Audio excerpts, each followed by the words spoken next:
మొత్తం టోటల్గా ఎగ్జిబిటర్స్ది 172, distributors 375, studio sector 65, ప్రొడ్యూసర్ది 805. Last మీద 40 ఓట్లు 20 ఓట్లు తగ్గాయి. ఓకే, ఏదేమైనా లాస్ట్లో మిక్స్డ్ ప్యానల్ వచ్చింది. ఈసారి కూడా ఏ ప్యానల్ వచ్చినా ఎవరు వచ్చినా గెలిపోయినా సరే ఛాంబర్ కోసమే కష్టపడతాం, ఛాంబర్ కోసమే పనిచేస్తాం.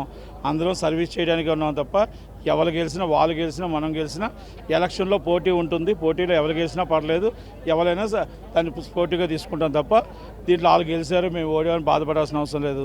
ఈ సర్వీస్ మోడేట్, సర్వీస్ కంపల్సరీ. మా ఇండస్ట్రీని మేము కాపాడుకుంటాం, మా ఇండస్ట్రీని మేము నిలబెట్టుకుంటాం. పర్సంటేజ్ తగ్గిందంటే చలివిగా ఉంది. రెండోది కొంతమంది ఊళ్ళో లేరు, కొంతమంది ఎక్స్పైర్ అయ్యారు, ఇవన్నీ ఉన్నాయి. 20 ఓట్లు తేడా వచ్చింది, 40 ఓట్లు ప్రొడ్యూసర్లో తేడా వచ్చింది, అంతే. అంతగానే ఎక్కువ రాలేదు. ఏది ఏమైనా నేను గెలవాలని కోరుకుందాం. పోటీ చేశాను కాబట్టి సురేష్ బాబు గారు గెలవాలని కోరుకుందాం. ఇద్దరం ఒకవేళ మేమిద్దరం గెలిచి లోనికి వస్తే ప్రెసిడెంట్ పోటీకి కంటెస్ట్ చేద్దాం. ఎవరు గెలిచినా కూడా సర్వీస్ చేయడమే తప్ప ఎవరికి ఏం లేదు. ఎవరమైనా సరే వాళ్ళు గెలిచినా మేము గెలిచినా ఎవరు గెలిచినా is the happy. Thank you.